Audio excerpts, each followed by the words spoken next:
அரசியலில் ஒரு புது அத்தியாயத்தை தொடங்குறாரு விஜய். மேட்ரிமோனியில் வந்து Vanniyar matrimony, Nadar matrimony, Mudaliar matrimony மாதிரி அரசியலில் வந்து ஒரு எலைட் அரசியல் பண்ணுறதுக்கு ஸ்டார்ட் பண்ணியிருக்காரு விஜய். இந்த எலைட் அரசியலை வந்து அவர் ஓட்டு கேட்கும் போதும் பண்ணார். அந்த அரசியல் ஆரம்பித்த நாள்லேருந்து இன்றைக்கி வரைக்கும் அவர் வந்து சார்ட்டர் ஃப்ளைட்டில் போகிறது, தனியாக அங்கே போய் இறங்கிக்கிறது, அப்புறம் இது பண்ணுறது அது பண்ணுறது எல்லாத்தையுமே அவர் வந்து ஒரு எலைட் மனோபாவத்தோட தான் எல்லாத்தையுமே செஞ்சார். அந்த எலைட் அரசியலை தான் அவர் நாள்லேருந்து பண்ணிட்டு இருக்காரு. அதனால் அதோட தொடர்ச்சி தான் இப்போ எலைட் ஆட்சி நடக்க போகுது. வணக்கம், திராவிடன் ஸ்டாக் யூடியூப் சேனலுக்கு உங்களை வரவேற்கிறேன். இந்த காணொலிகளை லைக் பண்ணுங்கள், ஷேர் பண்ணுங்கள், கமெண்ட் பண்ணுங்கள், சப்ஸ்கிரைப் பண்ணி பாருங்கள். இப்போ இந்த எலைட் அரசியலோட முதல் அத்தியாயம் என்னன்னாக்கா, இப்போது இவர் வந்து எவ்வளோ காலமாக மக்களை போய் பார்க்காம, மக்களை எல்லா விஷயத்துலேயும் மக்களை இங்கே வீட்டுக்கு வர வச்சு, பாடியை கூட வீட்டுக்கு வர வச்சு பார்த்துடணுன்ற ஒரு இதோடு இருந்தவர் இப்போது தனக்கு தான் அந்த மாதிரி இப்போது வந்து கவர்னரை போய் வீட்டில் 2 நாளாக டெய்லி போய் பார்த்துட்ருக்காரு. ஆக்சுவலாக இந்த எலைட் அரசியலை நான் வந்து செஞ்சது மாதிரி இப்போயும் கவர்னரை வீட்டுக்கு வர தானே முறை. நான் வந்து கவர்னரை மட்டும் இல்லை, விஜயுமே கண்மையாக வண்டிக்கிறேன். என்னென்னா, வீட்டுக்கு கவர்னரை எதுக்கு இவர் போய் பார்க்குறாரு? விஜயோட அரசியல் வரலாற்றுலேயோ விஜயோட சரித்திரத்திலே இது கிடையாது. யாராக இருந்தாலும் விஜய் வீட்டில் வந்து தான் பார்க்கணும். இப்போ கூட பாருங்கள், கூட்டணியோட ஆதரவோடு தான் இப்போ அவர் வந்து ஆட்சி அமைக்க போகிறாரு.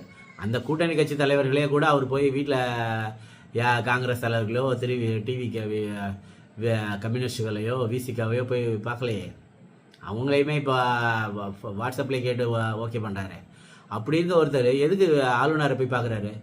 இது ரொம்ப மோசமான திரு விஜய் அவர்களே, இது ரொம்ப மோசமான செயல். ஆளுநரை வந்து நீங்கள் பனையூருக்கு வர வச்சு தான் பார்க்கணும். அதுதான் முறை. இப்போது நீங்கள் சில விஷயத்தை பேதம் பார்க்குறீங்க. சமூக ரீதி அரசியல் அது வராது.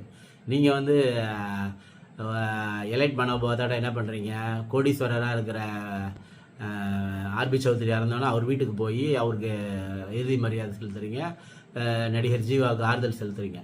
இதே ஏழைகள் இறந்து போனாலும், அதுவும் உங்கள் கட்சி மீட்டிங்கில் உங்களுக்கு கண்ணு முன்னாலே இறந்து போனாலுமே அவங்கள என்ன ஏதுன்னு பார்க்க மாட்டீங்க. அவங்கள வந்து வீட்டுக்கு வர சொல்லுவீங்க, அங்கே ஆறுதல் கேட்கறதுக்கு வீட்டுக்கு வாங்கன்னு சொல்லுவீங்க. இப்போது ஹீரோங்கிற ஒரு என்னென்னா, ஒரு நிறைய சினிமாக்கெல்லாம் தேட வேண்டியதில்லை. வாரிசு படத்தில் வந்து உங்கள் அண்ணன் பொண்ணு காணா போயிடுச்சுனோன்னே நீங்கள் நேராக அந்த ஸ்பாட்டுக்கே போய், போலீஸாலே உள்ளே போக முடியாத அந்த ஏரியாவில் உள்ளே போய் அந்த ஆண்டனியை அடித்து அந்த குழந்தைய கொண்டு வந்துடுவீங்க. அதே உங்கள் அரசியல் கட்சி கூட்டத்தில் ஒரு குழந்தைய காணுன்னா, குழந்தைய காணுமாப்பா, கண்டுபிடிச்சி கொடுத்துருங்கப்பான்னு சொல்லிடுவீங்க. இந்த எலைட் மனோபாவத்துக்கு தான் வந்து மக்கள் ஓட்டு போட்டிருக்காங்க. நீங்கள் இப்படி ராஜா வாழ்க்கை வாழணும், நீங்கள் ராஜா போல் இருக்கணுங்கிற அந்த மனப்பான்மைக்கு தான் மக்கள் உங்களுக்கு ஓட்டும் போட்டிருக்காங்க. அப்படி இருக்கும்பொழுது உங்கள் கெத்தை விட்டுறக்கூடாது. நீங்கள் போய் கவர்னரை பார்க்குறதெல்லாம் முறை இல்லை. கவர்னர் அர்லேக்கரை நீ வந்து நான் உனக்கு இவ்வளோ லெட்டர் வச்சு ரெடி பண்ணி வச்சுருக்கேன், நீ வீட்டுக்கு வாப்பா, பனையூருக்கு வந்துருப்பான்னு தான் சொல்லணும். அந்த கெத்தை விட்டுறாதீங்க திரு விஜய் கெத்து தான் விஜய் தான் கெத்து. அதனால் இந்த கவர்னரை போய் பார்க்குறதெல்லாம் வச்சுக்காதீங்க. கவர்னரை வீட்டுக்கு வர சொல்லுங்கள்.